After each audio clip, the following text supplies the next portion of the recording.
Today on Fortnite, I got second place. I was so close. Mom, will you get me a snack? Mom! It's time for adult conversation. With me, your host, Brandy Ferner.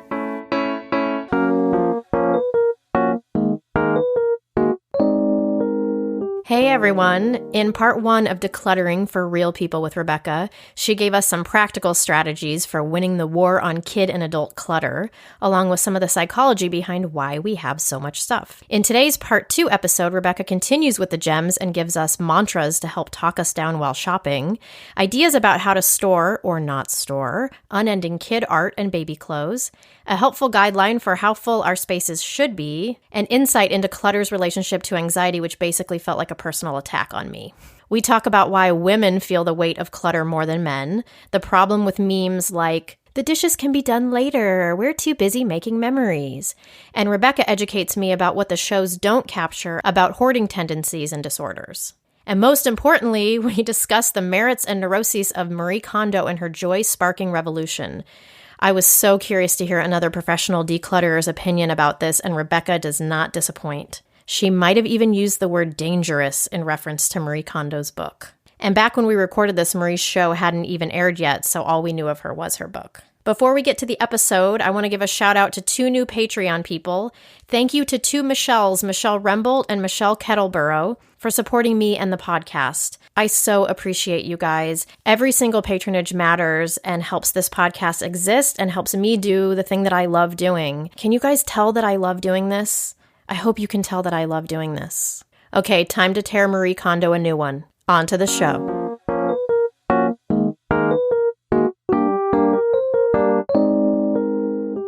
So in terms of our own habits, what is the most common clutter habit that you see from women, moms specifically? Bargain hunting and buying things for an emotional reason. Tell me more about bargain hunting. Buying things that are bargains to get that high. That's one of the biggest clutter causing problems that women have is shopping. A lot of the time we shop because we think that whatever we buy is going to make our life better because we're always looking to make our life better. So shopping is meant to do that. Right. And it does do it in the short term. It does do it for the first half an hour or so, but after a while that goes away and then you've got to go back and get another one. But there's also the thrill of the chase of getting a bargain and of buying something for less than what someone else might buy it for or less than what it's worth. A lot of the time when we are shopping at cheap stores, you will buy something just because it's cheap, not because we need it. And then we think, oh, well, I'll find a use for that. Oh, that'll be handy. I'm sure I can put that somewhere. Or maybe I can give it away as a present. We do all of the justifying after making the decision that's been purely based on price. Right, and that bargain justifies the acquiring of the object, whether it was needed or not. Does the fact that it was a bargain. Yeah. So how do we know, this is going to sound like such a stupid question, but how do we know when we need something or not?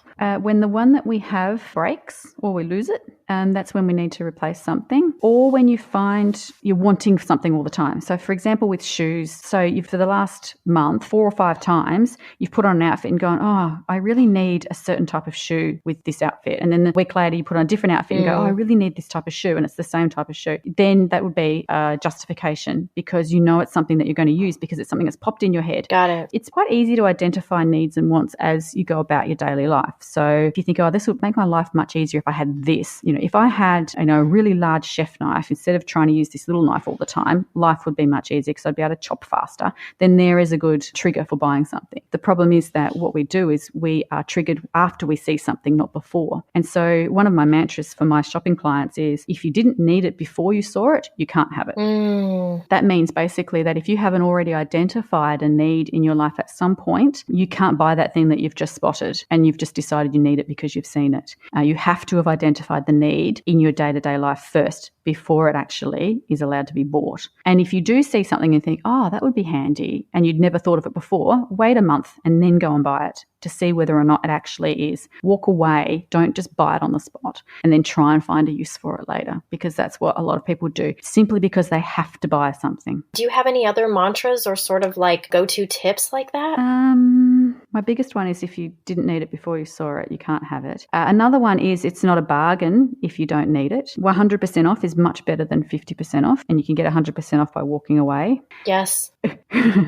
And yes. These are all hard things to do at Target, by the way. one of the things that does help me a lot with bargain hunting, and another thing I do tell my clients is this might be cheap, but it costs somebody something. Secondhand stores aside, because secondhand is environmentally and ethically responsible shopping. But if you're buying from somewhere like Target and you're buying something that is $2 and it is plastic and it is going to go out of fashion in 6 months' time, ask yourself, this $2 item, this thing that I'm buying for $2, who made it? Was it a child? Was it somebody who is being abused in their working environment? Is it someone who's being taken advantage? Are these materials sourced ethically, or are they also taking advantage of people in disadvantaged situations? And so sometimes asking yourself those questions can also say, maybe this isn't a good thing to buy just because I want a bargain. Maybe I shouldn't be supporting this kind of consumerism. And so for anyone who is ethically or environmentally minded, sometimes reminding themselves of that can actually help as well, because you do think, well, this $2 item might not be costing me much, but it might be costing somebody their life. Yeah, that's a great point. There's some really amazing stat, and we quoted it on our podcast recently, and I can't remember it now, but it's something ridiculous, like 1 or 2% of items bought are still being used in 3 months' time. It's just absurd. I can't say that that's an accurate quote, but if you listen to my podcast, I think it's in our clutter-free Christmas gifts episode, I think we talk about Even if you're off by 10 or 15%. Exactly. 30% even. It's staggering. It's a ridiculous amount, and it made me gasp when I read it. And so what are you doing? Buying something that is going to end up in landfill in 6 to 12 months, but has also used all of these resources in getting made. If you think about it that way, that can reduce what you buy as well. And you can start looking at buying quality over quantity. I mean, certainly with people with limited income, I certainly say I can understand buying low-priced things for sure. But there are a lot of us that might have 10 pairs of Target shoes that are never worn. Yes, for sure. And that adds up to the same price that one pair of good Italian shoes that you wear until they fall apart for 5 years. It's the same value. Exactly. There are a lot of us that can afford to buy quality, but instead we choose to buy quantity. So I'm definitely not criticizing the people who can't afford to buy quality, but if you can afford to buy quality, you should be choosing to buy quality over quantity, simply because of the effects that I talked about. Yes, and that's one of the pieces of wisdom from your mid-40s that happens is I feel like there's finally at some point somewhere between the 40s and 50s, which you finally realize, oh, you know that one really nice pair of boots that I wanted 15 years ago, but instead I've bought shitty boots every year. I should have just bought the good boots. Like at some point when you really become like a woman, you go through your clothes enough and you see the pattern of, oh yeah, I bought this thing in a moment where I was hoping that this would be cute and I thought it was cheap and I should have just waited and gotten the thing that I really wanted. I think you have to go through 4.5 decades of doing that in order to maybe have it click. It does take a while, and it's all about intentionality. And I run a workshop called How to Build an Intentional Wardrobe, and it is all around knowing what suits you, knowing what you love, knowing what works for you and what doesn't. And can you come back and do a whole one on building an intentional wardrobe? Yes. I need to know every single thing that about would be fun. that. I have a whole workshop on it, so I've got lots of material to chat about. Oh my goodness. Okay, something that I want to make sure, well, two things that I want to make sure that we cover. One of the things is, how would you handle children's artwork? I know this is a spot that people have a hard time parting with. Yeah, that is a tricky one. It's very hard to reduce the amount that's coming in, so there isn't a lot of prevention that you can do. You just have to work on the cure. One of the things I do and have done in the past is have an artist's folio for each child. So it's just like a big A2 or A1 sized. Oh, you guys don't have those sizes in America. I can't explain what it is. Very big. Yeah. And it's like a polypropylene sleeve that you slide a piece of artwork into. I just got one of those for each child, and I just slid all of their artwork into that got received. So it would come in the house. It would probably go on a wall, or it might not even go on the wall. And after it's been on display, if it has it all, it goes into the sleeve. And then periodically, when it got a bit fat, so in the first few years of kindergarten and school with my kids, I had to do it quite frequently because they were quite prolific when they're little, as you know. Yes.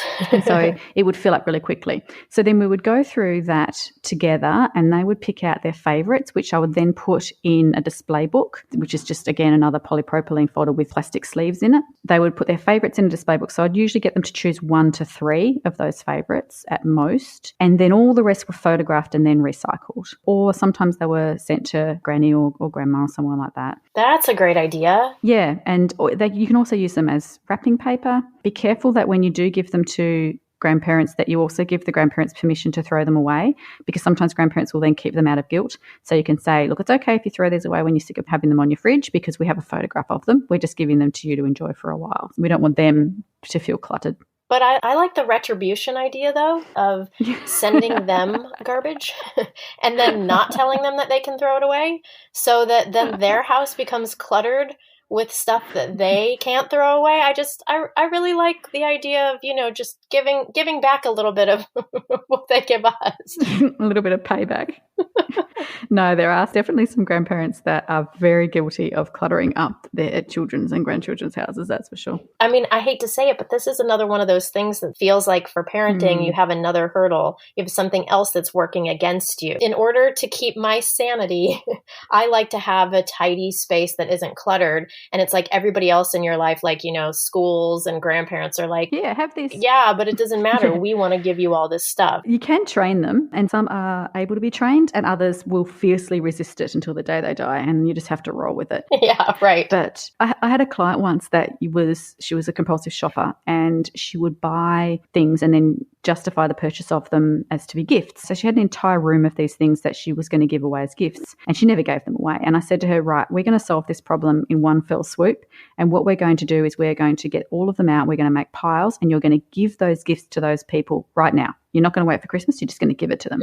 And she got all excited. She said, oh, that's a great idea. Okay, I can't wait to do that. So she started making piles. And I noticed that there were 2 sons, and they were both married with children. And I noticed that son number 1's pile was enormous and son number 2's pile was quite small. And I watched for a while, and I sort of thought about, do I ask her about this or not? And my curiosity got the better of me. And I said, listen, I just have to ask, why is not son number 1 getting so much more than son number 2? And it wasn't just for him. There were things for their wives and kids and all that as well. But that was kind of the family piles. And she said, because number 2's wife just throws out everything that I give her, so I don't give her anything anymore. My mind was, oh my God, she has got you so well trained. She had made it clear to this woman that she didn't want stuff, and when it came in, it went out again. And so this woman stopped giving her stuff. And so, some can be trained that way by saying, if you give me things that I don't ask for, or that I don't need, or that have come in because you're decluttering, or when it's not my birthday or not a kid's birthday, anything like that, it will go because I don't have space for it. Then maybe they'll stop sending it. And I say maybe because, like I said, some can't be trained. Oh, man. Okay. That's good to know that it might work. There's a possibility. Yeah. The communication is the key. I love this idea that there was something else that you said when you said the prevention and the cure. There's something really wise in there. It all feels so overwhelming, and breaking it down into the 2 different segments gives people somewhere to start. Maybe you can't the cure right now to make it all go away. You can't do that. But maybe you can start working on the prevention of it. I just like that it's being broken down into more doable pieces rather than A, you have to change the way you do everything, and B, you have to get rid of everything. Like that there's a slower, maybe more of an organic way to make the change for people who are wanting to make it. Definitely. And this is the thing. Decluttering is not an overnight activity. It's a lifestyle change. You're changing the diet of your house. When people are overweight, the advice that they get from doctors is exercise more and eat less. That's generally the message that you get. And your house is exactly the same. Your house is overweight. It needs less coming in and more going out. Instead of going on the cabbage soup diet, you reduce your portion size slightly for everything that you eat. And that becomes the new normal. It doesn't just happen for 6 weeks. It happens for the rest of your life. And so if you try to do the cabbage soup diet on your house, it just fills up again. You have to start making those lifestyle changes so that in the long term, it's sustainable. Yes. And that's what the prevention is. And then you can chip away at all of the existing stuff, like your body. You know, if you go on your diet and you do your reduced portion sizes and that becomes your new normal, if you then want a more of an intense change, you can go on an exercise program or something like that. And the same way with your house, if you want that more intense change, you can start with your prevention. And then after a couple of months, you can go, right, we're having a decluttering weekend. Everyone in the house has to get rid of a certain amount of things. And then we're going to take it all to charity, or we're going to have a yard sale or something like that. But that lifestyle change of not bringing things in and having all of those boundaries persists right through the rest of your life.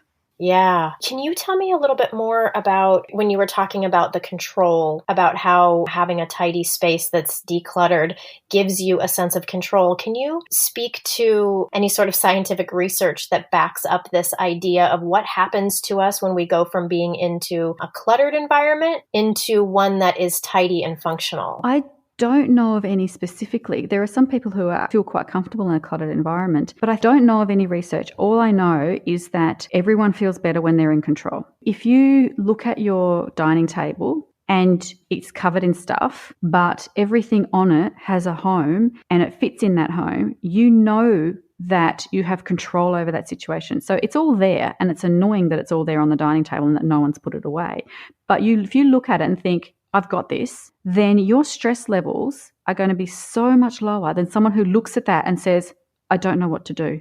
I feel overwhelmed. The clutter levels might look exactly the same, but the level of stress they induce are significantly different. And that's the key. You want your stress levels down. You don't want a perfect home. You want your stress levels down. Part of your stress levels going down comes with acceptance that having a sometimes untidy home is normal. And there are some people who have very high expectations of themselves. There are some husbands who have very high expectations of their wives. And we have a podcast episode coming out about that soon too. But we have to have homes for things, and we have to reduce the volume of the things so that we can have that control. Even if stuff's laying about, we can then quickly and easily deal with that stuff rather than letting it become a source of anxiety. Because clutter basically is something you need to do. Ugh. It's something you need to deal with. You look around and you go, oh, I've got to do that, and I've got to do that, and I've got to do that. It's like having someone walk behind you, nagging you constantly. And you've already got that. You've got kids. And so then you have the clutter nagging at you as well. Yes. Oh my God, Rebecca. Yes. If you can reduce your possessions down to the point where everything fits in a home easily, and here we go, if you want another rule of thumb for people to go by, my rule is that spaces should only be 80% full.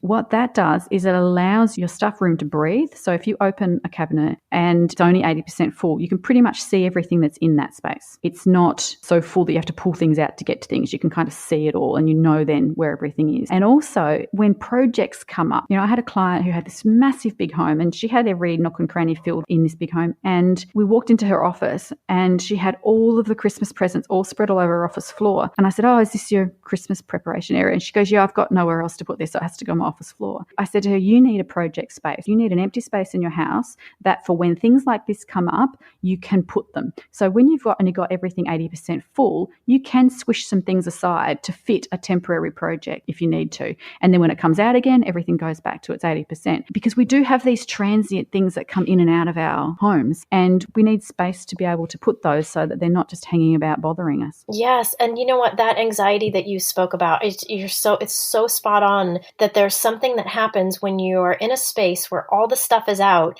And it's one thing if you know, okay, I have to do this, I have to put these things away. But it's another thing if you go, I don't even know where I'm going to put these. And I know that, I got to shove them over here against this wall or whatever. There's something about this feeling of this anxiety of looking around your environment. And you're exactly right. You see those things go by that say something like, oh, we have dirty dishes in this house, but we have lots of laughs and you can do dishes later or whatever. Like, okay, that's fine. But it actually is anxiety producing because when you look at these things, you know that it's something that you have to do. Yeah, exactly. And so it's not just about accepting mess. I mean, I'm sure in some cases there are people who just need to accept a mess every once in a while. Yep. But there is something legitimate about when you look around and all of these messes and all of this clutter just means there's more on your plate. When you already feel like you are not doing all the things that you wanted to do, which I think is every stay-at-home parent, your environment, which is supposed to be your safe, sacred space, actually adds to your feeling of overwhelm. Yeah, it's so true. And unfortunately, the women feel it because One of the things that our culture has done is it's placed the weight of responsibility of the state of the home on women. And there are probably some men out there who do feel it. But a lot of the time, our children and our husbands don't notice the mess because they're not the ones that are judged by it. If someone comes into your home and you haven't done the dishes and everything's a bit untidy, they're not going to turn around to the guy and say, oh, what have you been doing all day? They're not. They're going to think about the woman. They're going to go, I wonder what she does all day. Right. And that's just this hangover from the olden days, I guess, the olden days. Exactly. It's just this hangover from when women were always responsible for the state of the home. And now we shouldn't have to be. We work as well, and we spend a lot of time raising kids, and we spend a lot of time trying to navigate parenting in a modern world. And then we have this expectation placed on us that we also have to have everything perfect. And so we feel this weight, this cultural weight on us as well. And it's just anxiety all over the place. It's no wonder that we're all a mess. Yeah, I would imagine for many women, like I know, plenty of friends who have husbands who aren't even cued into that and who don't help clean. And so if you are in a situation like that, when you look around at your things, you know that nobody else is going to touch that. Yep. If you don't. And so when those things pile up, it is a matter of sort of survival. It's like your visual to-do list. Yeah. Whenever I declutter something, I always think, oh, this is visual Xanax, because it's like all of the stress and anxiety just immediately goes away when you look at a shelf that's tidy. And it's partially just because visually it's pleasing, but it's also like, this is one area that doesn't need my attention and my focus can go somewhere else. Yes. I have clients message me quite frequently saying, I just keep walking into my walk-in robe and just standing there and smiling. And there are some people who go, I go to my bathroom because that's the only place I've decluttered so far, and I just sit in there because it's decluttered and I'm happy in there. Yes. People say that all the time. They go, I just keep opening this cupboard and smiling at it. I don't look at the rest of the room because that's a mess, but when I open this cupboard, I feel a sense of peace. And they feel peace because it's done. It's not something else to do. Yes, that's exactly right. One of the things I want to make sure that we talk about, because I'm so curious your take on this. So this book by a woman named Marie Kondo, and her book is called The Life-Changing Magic of Tidying Up. And even the book alone is just gorgeous. And it's smaller than most books, which I feel like it's already doing its job by taking up less space. It's just like... Yes. Calls to the overwhelmed, frazzled mother that feels like she doesn't have control and her house is a mess. So I bought this book and I immediately felt like my life is better, which the irony there is her book made me buy a thing that I didn't need. But so I'm like, so your book is doing the thing that it's saying we shouldn't do. It's a whole, see, this is what happens when you have a brain like mine that overthinks everything. You're great at overthinking. It's fantastic. Such a waste of energy. But so I brought this book home and I read it and I immediately was like, this is bullshit. And so my couple things that I felt that way about, well, first of all, one of her things is that you can't have anything in your home unless it brings you joy. I get that because ideally I would love if all the things in my home brought me joy. But sometimes you need batteries in your home. And do those batteries bring me joy? So there was just this it felt to me like this black and white sort of thing. So that was one tenant that rubbed me the wrong way. A second one was, so she has this thing where she says, you just have to do it all in one go. So take all the clothes off the hangers and you just put them in a big pile and then you hug and touch all of them and ask if they bring you joy. And so that immediately led me to Googling, does Marie Kondo have children? And at the time that I read that book, the answer was no. And I thought... And she didn't then, no. Yeah. And I thought, this is so insane because if we all know if we took everything off of our hangers and put it in a pile, it would never leave. We would then live around this giant mountain that we've erected in our home. So I immediately became frustrated because I thought that this is for people who are empty nesters, who are have time to hug all their things and they're feeling sentimental and they're trying to get rid of things. I get it that for a certain group of people, it's great, but it just made me so frustrated that I shut it and then was like, do I donate this? Now what do I do? So I'm curious because I have a tendency to sometimes things like this will rub me the wrong way. And there will be parts of something that have some positive gem of wisdom that I will be like, no, I'm too annoyed at this little thing right here that I completely let it go. So as a professional decluttering coach, what is your take on that book? Okay, so the points that you've said all ring true to me. First of all, I'll start with the positives. So these positives that you've missed because you were so grumpy with the rest of it, we'll go through those so that you can maybe absorb them. One of the positives is that she has got people excited about looking at their belongings from an intentional perspective. She's got them excited and interested in actually curating their belongings and being intentional about what is in their home. So I really like that. Okay. She has also done a lot for our industry as well, because people read her books and then they fail and then they ring us to come and fix it. Well, of course they fail because her books make you do shit you can't actually do with children. So I would imagine many parents end up calling you. Yep. And so another positive of the book is that she talks about thanking your belongings, and she makes it okay to perhaps grieve your belongings. I quite like that, because a lot of people who are letting go don't realize that it's okay to be sad about letting go, and it's okay to thank their items. And I actually don't think that's a bad thing. It's a bit kooky, but there are a lot of people out there with clutter who are kooky, and it really does ring true to them to say thank you to something before it goes. That's pretty much about it as far as the pros go. So yeah, that list stops about there. So probably my biggest frustration with Marie Kondo's book is that people who are advocates of it will tell everybody that it will change their life. And the assumption is made by Marie and by advocates of the book that it works for everybody. Then people get it, and then they either get really mad and want to throw it like you, or they get really miserable because it works for everyone else, but it doesn't work for them, so they must be a failure. And there are so many people out there that cannot possibly do her methods because of their particular situation. So, for example, when I have people who may have hoarding disorder or who may have hoarding tendencies due to another mental illness, they have so many things that if they were to read these instructions and say, okay, get all of your pairs of jeans together and we'll declutter by category. These poor people, they have jeans in every nook and cranny throughout the entire house. They probably have them in the attic. They have them in the basement. They have them in their kids' wardrobes, in their wardrobes. They have them in the kitchen. They have them in the living room. They have them everywhere because they have lots of stuff, and therefore they can't fit things in all together in the one spot. And so trying to collect all of your items together in a group for people with high volumes of belongings is pretty much impossible. So there's a failure straight up. So they're like, well, I can't do that, so I must be a failure. It also promotes perfectionism. Yes. And a lot of my clients with high clutter levels already have issues with perfectionism. And one of the reasons why they live in clutter is sometimes their perfectionist tendencies. And I had a client I was sitting with one day and we were talking about something, and I said, well, that's your perfectionist tendency coming out. And she looked at me and she said, I'm not a perfectionist. And I said, yeah, you are. And she said, look around me. I live in a hovel. How can I be a perfectionist? And I said, all right, so why don't you sweep a quarter of your floor every day of the week instead of trying to sweep the whole thing in one go, which you can't do because you've got physical issues. I said, just sweep a quarter every morning. And she said, don't be ridiculous. I can't do a quarter of a floor. And I said, and there you go. And she said to me, oh my God, I'm a perfectionist. And again, she had that light bulb moment. But what happens is Marie Kondo promotes these perfectionist tendencies, and perfectionist tendencies cause clutter. They also can go the other way and cause really clean, pristine environments. But unbeknownst to a lot of people, they cause clutter.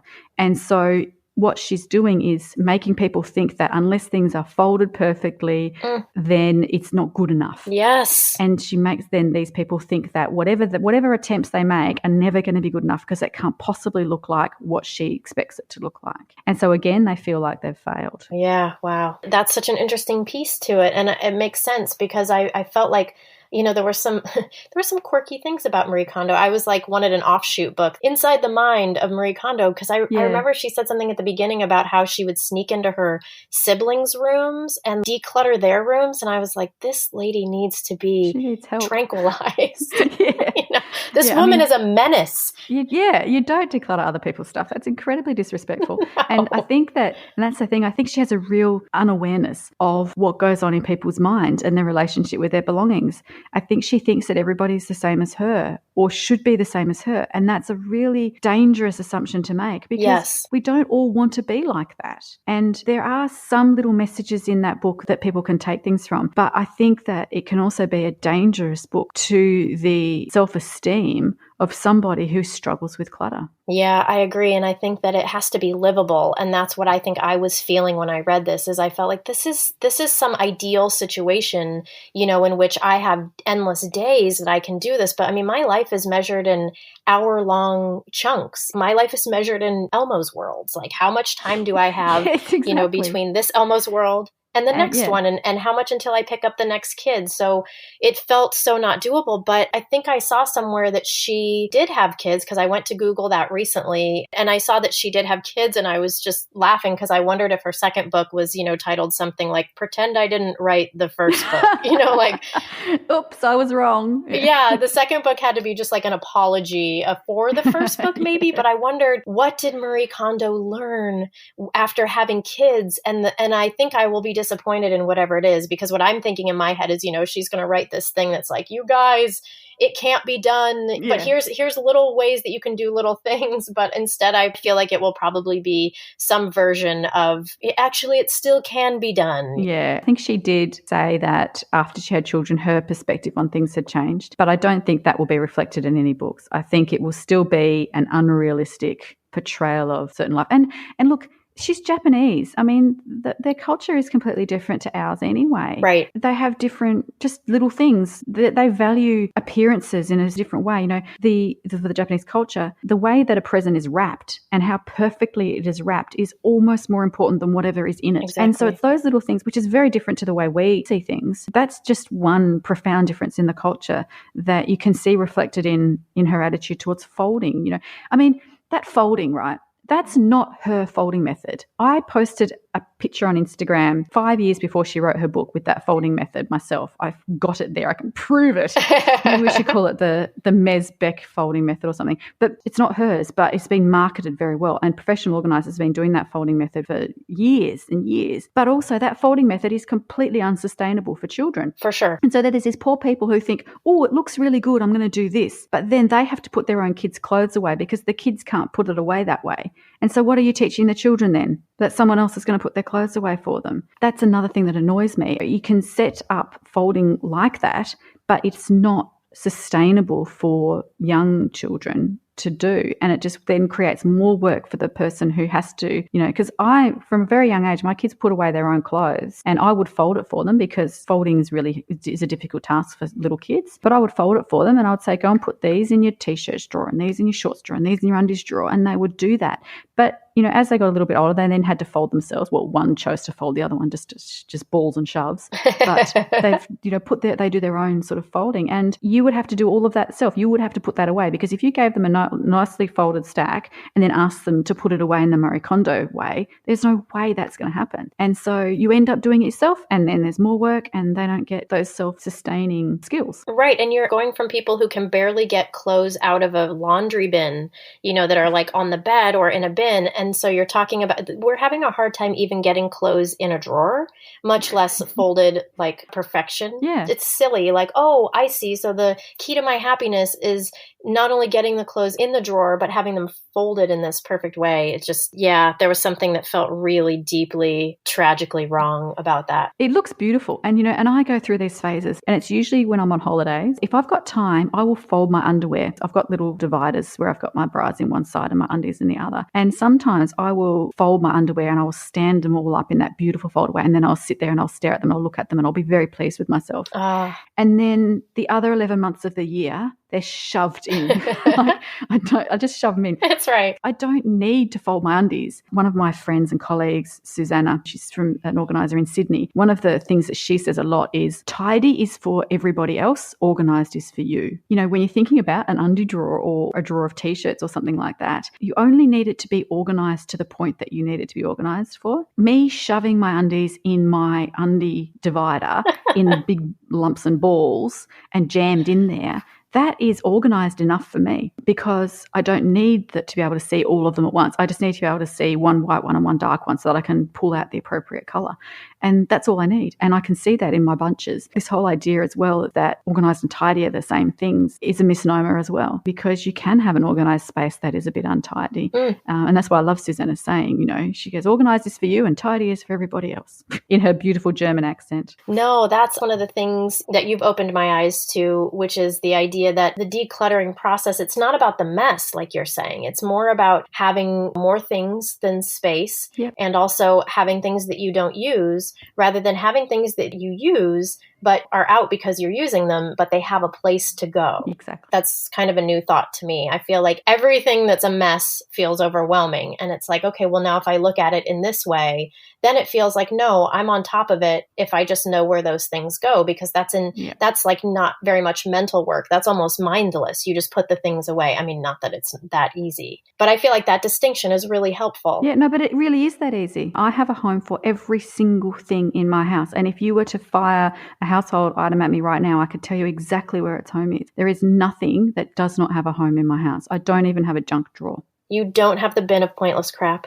No, Oh. I used to. Wow. I have a drawer in my living room, which is sort of the backside of my kitchen counter. And in that drawer, I call it my stationery drawer, but actually all sorts of things get dropped in there. But it's not a junk drawer because I know that the things are in there and I know what lives in there. One of the Christmas presents that one of the kids got recently came with this weird shaped screwdriver.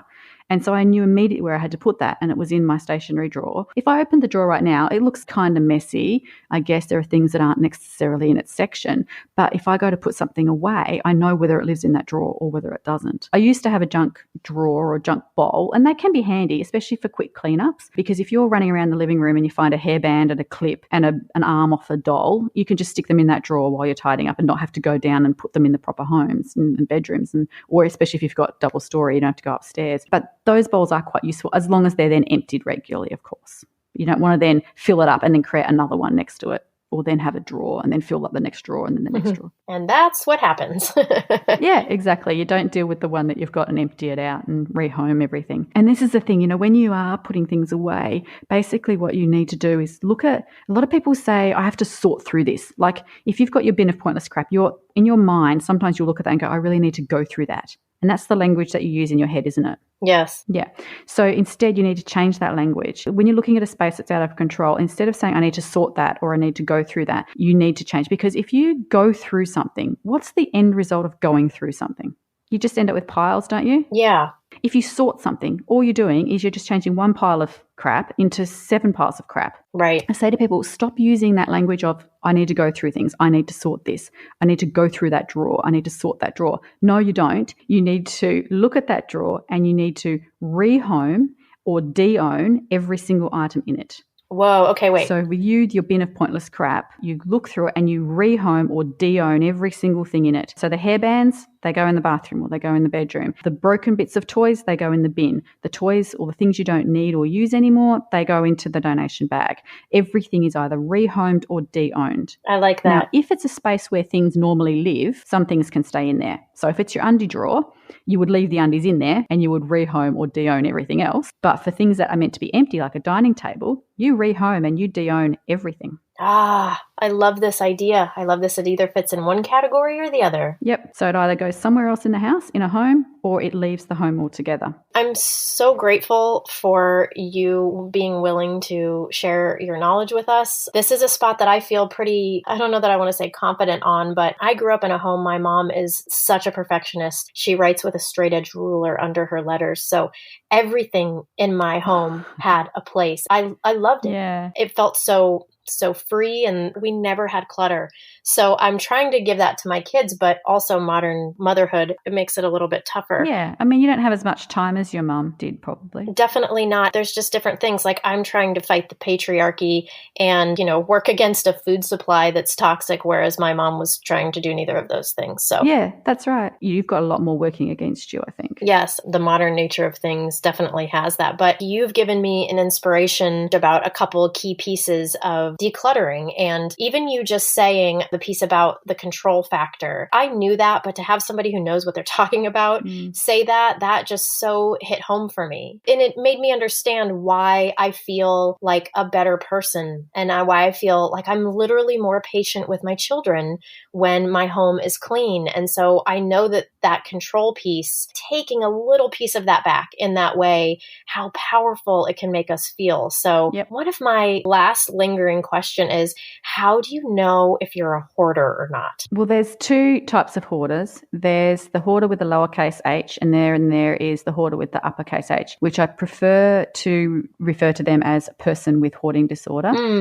Because hoarding disorder is a mental illness. And so when you're talking about someone who has hoarding disorder, I prefer not to call them a hoarder for a start, because a person is not their mental illness. Got it. And so it's much better to call them person with hoarding disorder, because they are so much more than that. And people with hoarding disorder are fascinating people. They're really interesting. They've got very unique brains. They're quite fascinating people with usually high levels of intelligence. We all are hoarders with lowercase h's. We all will keep things for no good reason. And there are some things that I also hoard.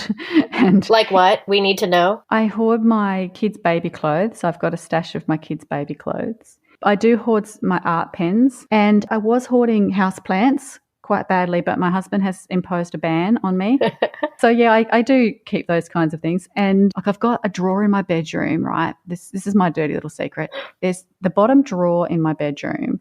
I have in it like a handbag organizer that I bought in order to organize my handbags, and that I could pick up and put into every one of my handbags so that everything came with the handbag and I didn't accidentally leave something important when I changed handbags. Oh, wow. And I've set it all up with everything that I need in it. And that sits in that drawer, and I swear I haven't looked at it in 2 years. So that's my little hoard, is those few things. So we all keep some things that we don't have any good reason to keep. Yes. Real fast, how would you recommend people handle baby clothes? Well, what I did is I just kept them all. No, okay. Serious, I did for a while. I kept them all until my husband said, "Excuse me, but the top of Zoe's wardrobe looks like a client's house, and you've kept more stuff there than you can fit, and you need to do something about that." And I said, "Yeah, you're right. Okay." So I had them in Ziploc bags, not Ziploc bags, sorry, vacuum packs, space bags, that's it. So I pulled all the space bags down and I pulled them all out and I donated 80% and then I put one space bag together of really special ones. I have one space bag of precious baby clothes. Okay, so how did you know? How did you choose which ones to keep and which ones to let go of? Did you have some sort of, measuring stick for that? Like which one gave you more tears or less tears? Yeah, I guess I was channeling a bit of Marie Kondo, but the ones that gave me the most joy, the ones that I remembered best, there were some baby clothes that I pulled out and went, don't remember which kid wore this. So those kinds of things that didn't have a special tug. But when we're keeping things for sentimental reasons, they meet an emotional need of some kind. I could have 500 items of baby clothes and they will give me the warm fuzzies. But I can also have 5 items of baby clothes and they will still give me the same warm fuzzies. So I'm still getting my emotional needs met. So basically what I was doing was saying, how much is enough that I can still have my emotional needs met, but not get picked on by my husband for taking up all the space in the wardrobe. Right. And so it's that balance. And so for me, one space bag, it does still meet all of my emotional needs. It still gives me all my warm fuzzies. And so the ones that I chose, I just prioritized. So as I went through, I just went, yep, keep. And then if they all didn't fit in one space bag, then I had to just pull out the ones that I didn't love as much as the one next to it, knowing that even if I was parting with something that did give me a good feeling, it's okay because something else that I am keeping will still give me that same feeling, because it's not the item that I want, it's the feeling that I want ultimately. If I can get the feeling in another way, then cool, the item can go. Right. You can get that feeling in 1 or 2 items versus 50. Exactly. You could still get your warm fuzzies from a sample of the belongings that you're keeping for sentimental reasons. You don't need the entire volume of them. I feel like that right there is life-changing. And you can get warm fuzzies without items. Like you can still have your sentimental needs met. Like I was with a client one day and we were going through her mother's handbags. And she was passing me the ones that she was deciding to part with. And I was then cleaning them out, getting all of the tissues and the lipsticks and the tampons out of them and then putting them in the donation bag. And at one stage I've gone, and she's looked over and she said, "Oh, what? Is there something gross in that one?" And I said, "No, it's my grandma." And I've put the whole purse up to my face and took a really big whiff. And it smelt like my grandma. And she sort of smiled a bit at me and went, right, okay, this lady's a bit crazy. She said, do you want that bag, darling? Because you can have it because I'm donating. And I said, no, I'll just smell it and I'll get my little warm fuzzy and I'll have my nostalgic feeling and then I'll pass it on. And so I got that reminder of my grandma from something that I didn't own. And we get those. A song will come on the radio. Sometimes it might be just a smell of a flower. It might just be the weather. And all of a sudden you walk out of the house and you get hit by this nostalgic feeling for your uncle because it reminds you somehow. And so we don't necessarily always need to hang on to things in order to be able to get those warm fuzzies. They will still come. Right. Like life gives us non-tangible reminders of these things that we're sentimental about. Yeah, exactly. So you were saying that there is hoarding disorder with a little h and a big H. Yeah. So hoarding disorder is a psychological condition. It's a disease, and it's listed in the DSM-5, which is the manual that psychiatrists use and psychologists use to diagnose mental health issues. Basically, it's characterized by an inability to let go of things and uncontrollable acquisition of belongings and an environment that is unfit for use as a normal home environment. So if you have somebody with hoarding disorder, quite often they have homes that you would have seen on television, perhaps in those shows. So that's very different because that's actually a mental illness. So it's very different to a personality trait. So sometimes people will have hoarding tendencies, but they won't necessarily have hoarding disorder. They're two very different things. And when somebody has hoarding disorder, it is very complex matter that requires great delicacy. It requires a lot of mental health help and support, as well as the physical and logistical support of parting with belongings. Okay. Quite often they have what's called a low insight into the behavior. So they actually can't see the behaviors and they can't see the consequences of those behaviors. And so it's very hard to treat that disorder because they don't believe there's anything wrong with them. It's very sad actually because of that, because it often then leads to them being quite isolated from family and friends and the community. It's really a very dangerous and sad condition. If anyone thinks they have hoarding disorder, the best step is to go to their doctor and to get a referral to a psychotherapist, psychiatrist, psychologist, someone who can diagnose them and perhaps then start to help treat them. There's no medication that works for hoarding disorder. There is only therapy, really. And even those therapies haven't proven to be overly successful yet. It's a very new field of research. So it's only been researched for, say, the last 20 to 25 years. So there isn't a great deal of body of research in order to support people trying to fight the disease. That must be so hard. Yeah, and it's very hard on everyone. It's hard on family members and it's hard on everyone, yeah. These people are amazing people. They're so intelligent and they see things differently. You know, if I showed you a fork and asked you to list the attributes of that fork, you would come up with 5 or 6 things. You know, its colour, how many tines it's got, the shape of it, maybe its texture, whether it's bumpy or smooth, and you show that to someone with hoarding disorder and they can come up with 50 things and uses for things. Again, they can come up with 100 times as many uses for something. They've actually been studied and shown to have more connections in their brains than people without hoarding disorder. So they see things that we don't see, once you understand that, you can see why they want to keep things, because everything is valuable, because everything is unique. If you showed someone with hoarding disorder, again, if we go back to the forks, 20 forks, right? If I gave you 20 forks and I said, put these into categories or groups, you would probably come up with about 4 or 5 groups based on how many tines it has, the shape of them, the length of them, maybe the size, and maybe the patterns on them. If you gave someone with hoarding disorder 20 forks and asked them to put them into categories, guess how many categories they'd come up with? 20. Wow. Because each of those forks, even if they've got the same pattern and they're the same size and they've got the same number of tines, there will be a difference. One will be shinier than the other. One will look different in the light. One will have scratches. One won't. One will have a slight bend in the tine and another one won't. And so they see what we can't see. And so to them, everything has value because everything is unique. And the more unique something is, the more valuable it is, obviously. That's fascinating because you don't want to dull that part of their personality, right? Because it's probably great for so many things in life. But in this regard, you want to try. It's got to be so nuanced, I bet. Yeah, and they can't see the damage that those beliefs have. You know, there are a lot of beliefs that people with hoarding disorder have that really derail their entire lives, you know, and they believe everything has value. And because of that, it takes priority over all other areas of their life. That's intense. Again, I can't tell you how grateful I am that you just gave us all of this knowledge. No worries. Thank you so much for your time and your chatting and your wisdom. No problem at all.